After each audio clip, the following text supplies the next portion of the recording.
Nauka পোরশার কাথিপুর কালিনগড় high school মাঠে অনুষ্ঠিত হল বাংলাদেশ জাতীয়তাবাদী পল্লী চিকিৎসক অ্যাসোসিয়েশন দ্বিবার্ষিক কাউন্সিল ২০২৪। বৃহস্পতিবার ২৬ ডিসেম্বর ২০২৪ বিকেলে প্রথমে অতিথিদের সম্মাননা স্মারক প্রদান করা হয়। পরে কোরআন তেলাওয়াতের মধ্য দিয়ে অনুষ্ঠানের কর্মসূচি শুরু হয়। বিএনপির সাবেক এমপিরা ছালেক চৌধুরী বলেন, কাউন্সিলের সম্মানিত সভাপতি, উপস্থিত পোরশা উপজেলার পল্লী চিকিৎসক ভাইয়েরা এবং এখানে উপস্থিত বিএনপি যুবদল ও ছাত্র দলের নেতৃবৃন্দ, আসসালামু আলাইকুম। ভাই, আপনারা জানেন পল্লী চিকিৎসক মানে কি? মানুষ প্রথমেই যাদেরকে হাতের কাছে পায় সেটা হচ্ছে পল্লী চিকিৎসক। এই পল্লী চিকিৎসককে ডাক্তার লেখা যাবে আমাদের দেশে। আমি যখন পাশ করি বাংলাদেশের প্রথম ব্যাচ ৭২ সালের ফেব্রুয়ারি মাসে, তখন বাংলাদেশে ডাক্তারই নাই।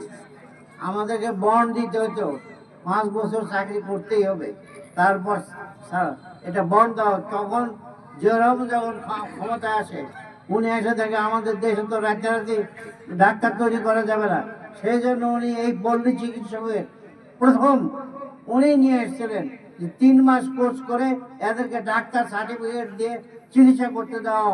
এটা কিন্তু জিয়াউর রহমান নিজে চালু করেছিলেন, অন্য কেউ না। আমরা তাদেরই উচ্চ। এই যে শেখ হাসিনা আইন করে বন্ধ করে দিল 9 সালে, ইনশাল্লাহ বিএনপি যদি ক্ষমতা আছে আমরা আবার সেই সিস্টেম 3 মাস চিকিৎসা দিয়ে যারা পায়নি সবাই যেন সার্টিফিকেট দিতে পারে আমরা ডাক্তার, আমরা এই তাদের যেন বুক গর্বে বলে ওঠে এবং তারা কিছুটা চিকিৎসাও শেখে। 3 মাস ট্রেনিং দিলে অনেকটা চিকিৎসা শিখতে পারে। সেই হিসাবে আমরা ভবিষ্যতে আমাদের এটা ইচ্ছা আছে। এবং আপনারা জানেন এই সরকার আসছে, এটা কি তত্ত্বাবধায়ক সরকার, এনারা আইন তৈরি করতে পারবে না। এনারা এটা পরিবর্তন এটা করতে হলে সেখানে যেমন আইন করে বাদ দিচ্ছে, আইন করতে হবে। আমাদের দেশে যেন ভোট না হয়, ভারত তো উঠে পড়ে লাগছে, সারাদিন নাকি আমরা হিন্দু কার্ডে সাফ করতেছি। টিভি যেই চ্যানেলই দেখেন, ইন্ডিয়ার যেই চ্যানেলই দেখেন, যেই নেতাই দেখেন, সবাই এক হয়ে গেছে। বাংলাদেশ আমরা নাকি হিন্দু কার্ডে সাফ করে দিতেছি, অথচ আমাদের এই পোরশা সাভার থানায় হিন্দু নাই। আমার নেমাতপুরে 1 লাখ, প্রায় 1 লাখ ভোটার হিন্দু। তাদের মধ্যে অনেকে আমাদের সব সংগঠনের মধ্যে আছে জড়ে, আমাদের সব সংগঠনের মধ্যে হিন্দু জড়ে আছে তাদের। সেই জন্য যতটা মন্দির, প্রত্যেকটা মন্দিরে মন্দিরে আমি যাইনি এরকম কোনো মন্দির নাই। কাজেই এই আমেরিক 71 সালে আমি নিজে মুক্তিযুদ্ধ ছিলাম। আমার বন্ধু বান্ধব অনেকে ক্যাম্পে ডাক্তারি করছে। আমি যখন যাই বলে তোমাকে ক্যাম্পে ডাক্তারি করতে হবে, কিন্তু আমি নেওয়াত পোরশা সাপারের 60 জন ছেলের সঙ্গে নিয়ে গেছিলাম ইন্ডিয়াতে। সেজন্য তারা বলছিল আপনি যদি চলে যান তাহলে আমরা চলে যেতে পারে। সেজন্য আমি ট্রেনিং নিয়ে যুদ্ধ করেছি। আমরা প্রথমেই রহনপুরের ভোলাহাটে পাকিস্তান আর্মির সঙ্গে, কালুহাটে যেটা যুদ্ধ হয় সেটা আমার সঙ্গে, আমার গ্রুপের সাথে আমরাই লড়ি পাকিস্তান আর্মির সঙ্গে। আমরা ভোটে আসিনি এই যুদ্ধ, আমরা মুক্তিযোদ্ধা।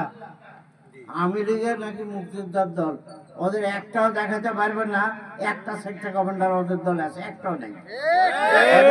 বীর বিক্রম, বীর উত্তম যত উপাধিধারী একটাও আওয়ামী লীগের নাই। এমন কোন আওয়ামী লীগের নেতার ছেলে আছে বলতে পারবে না মুক্তিযুদ্ধ করছে। তারা আওয়ামী লীগ মুক্তিযোদ্ধার দল কেমন করে হলো রে ভাই? এরা তো বরং ভারতের দালাল রাজাকার। সেই জন্য এখন শেখ হাসিনার কল্পনাই ছিল আমাদের দেশে কি করছিল আউট হয়ে যায়। শেখ হাসিনা এসে আমাদের যে শিক্ষা প্রতিমন্ত্রী ছিল এসএনক মিলন, সে হেলিকপ্টারে ঘুরতো আর নকল ধরে বেড়াতো। আর শেখ হাসিনা কি হলো, আসার পরে প্রত্যেক বছরই কোশ্চেন আউট হয়ে যায়, প্রত্যেক বছর কোশ্চেন আউট হয়। তারপরে কি হলো, পরীক্ষায় দেওয়া লাগবে না, এমনি এমনি পাস করো। তাহলে পাস করলেন আপনি, ক্লাস 10-এরও অভিজ্ঞতা নাই, তার দেশটা কে চালাবে? শিক্ষক কে হবে? ওই পর্যায়ে করবে ভারত প্রাইমারি শিক্ষক থেকে এটাকে সিকিমের মতো দেশ করার জন্য। বাংলাদেশ, ইন্ডিয়ারা স্বপ্ন দেখে বাংলাদেশ পাকিস্তান সব নিয়ে আগের মতো বড় একটা ভারত তৈরি করবে। সেই স্বপ্ন আর কোনদিন বাস্তবায়ন হবে না। আমাদের নেতা এখন বর্তমানে যে আছে ডক্টর ইউনূস, ওনার কাছে মোদি কিছুই না, এবং আমাদের মধ্যে যারা তত্ত্বাবধায়ক আছে এর মধ্যে দুই একটা দালাল আওয়ামী লীগের নাই, ভারতের তাকে কেন তা আছে, এদের মধ্যেও দুই একটা ঢুকে গেছে ভারতের দালাল। কিন্তু আমরা সবাই থাকবেন, বিশেষ করে পল্লী চিকিৎসক ভাইয়েরা, আপনারা আমাদের থেকে, আমরা তো গ্রামে গ্রামে যাই না, আপনারা বাড়ি বাড়ি যান, কাজে আপনারা বুঝবেন এই দেশটা বাঁচাতে হলে এই আওয়ামী লীগের হাত, ভারতের হাত থেকে বাঁচাতে হবে।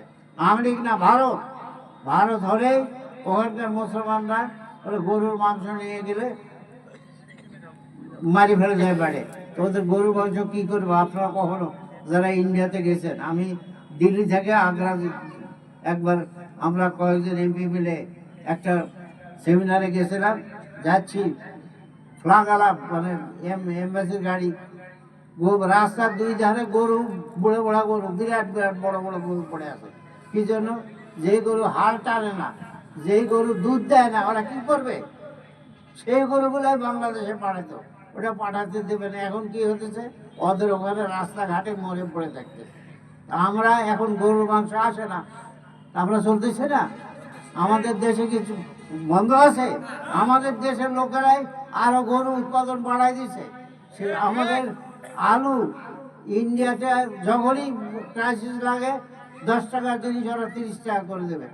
এখন আমরা ইন্ডিয়া থেকে আলু আনে না, পেঁয়াজ আনে না, কিচ্ছু আনে না। কই আলুর দাম তো, পেঁয়াজের দাম কমে গেছে।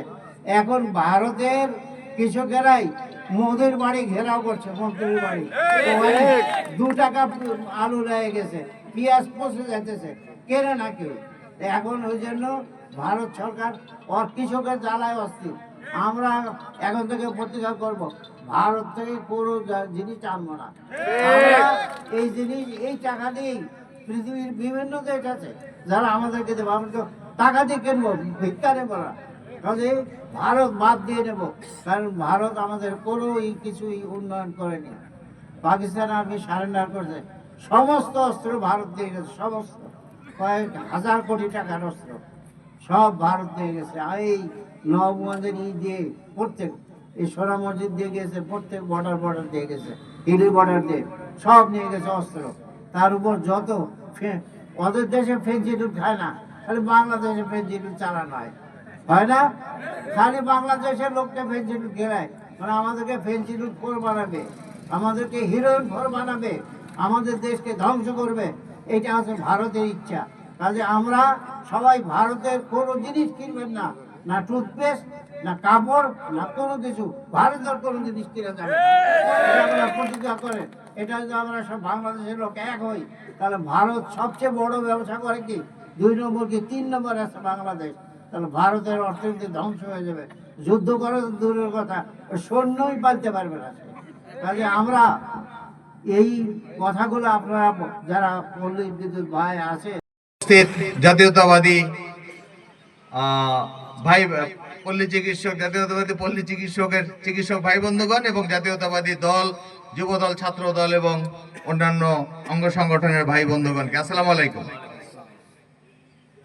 আজকের এই অনুষ্ঠান মূলত পল্লী চিকিৎসক অ্যাসোসিয়েশন পোরশা শাখার, বাংলাদেশ জাতীয়তাবাদী পল্লী চিকিৎসক অ্যাসোসিয়েশন পোরশা শাখার দ্বিবার্ষিক কাউন্সিল উপলক্ষে তাদের এই কাউন্সিলকে পোরশা উপজেলা বিএনপির পক্ষ থেকে স্বাগত জানাই এবং আশা করি যে বিগত আওয়ামী লীগ সরকার যে জুলুম নির্যাতন করছে অন্যান্য সেক্টরে, আমাদের এই জাতীয়তাবাদী পল্লী চিকিৎসক অ্যাসোসিয়েশন 2008 সালে এটা প্রতিষ্ঠার পর থেকে এমনভাবে আওয়ামী নিপীড়নের শিকার হয়েছে, ভালোভাবে সংগঠনও তারা পরিচালনা করতে পারেনি।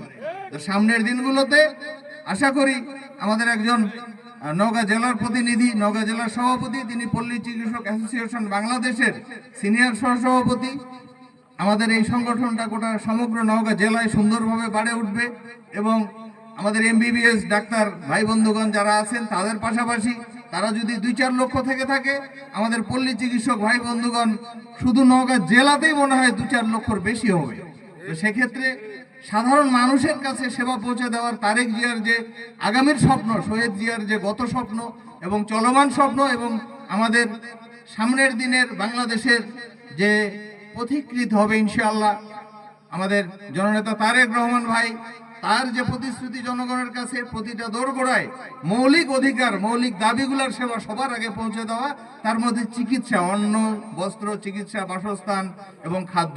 তো সেখানে শিক্ষা, এই পাঁচটার মধ্যে প্রধান একটা হলো স্বাস্থ্য সেবা, সেটা পৌঁছে দেওয়ার জন্য আমাদের এই পল্লী চিকিৎসক অ্যাসোসিয়েশন ব্যাপক ভূমিকা রাখতে পারি, যেটা আমরা এখনো সঠিকভাবে পাইনি। তা আমাদের এই ভালো দিন আসুক, যে আমাদের একেবারেই প্রান্তিক জনগণ, যেমন আমাদের জননেতা তারেক রহমান ভাই বলতেন বা এখনো বলছেন যে মিছিলের শেষ লোকটিও আমাদের কি পরিচয় পাবে, দলীয় পরিচয়। ঠিক সেভাবেই আমাদের এই পল্লী চিকিৎসক অ্যাসোসিয়েশনের সদস্যগণ দ্বারা এবং তাদের এই ডাক্তার ভাইদের দ্বারা যাতে আমাদের এই সেবাটা একেবারেই সবচেয়ে গরিব মানুষ, সবচেয়ে প্রান্তিক জনগোষ্ঠীর কাছে পৌঁছায়, এই আশাবাদ ব্যক্ত করি। এবং আমাদের এই সংগঠনটা সুন্দর করে বেড়ে উঠুক। পোরশা উপজেলায় তথা নওগাঁ একে আজকে আমাদের এখানে সালেক চাচা উপস্থিত আছেন। আপনাদের যে কোনো ধরনের সাহায্য সহযোগিতার প্রয়োজন হবে, আমরা আপনাদের পাশে সাধারণ মানুষ এবং সাধারণ মানুষের পক্ষ থেকে যে কোনো আশা আকাঙ্ক্ষা নিয়ে আপনাদের সেবা করার জন্য প্রস্তুত থাকবো, আপনাদের সহযোগিতার জন্য প্রস্তুত থাকবো। সবাই ভালো থাকেন। এই সংগঠন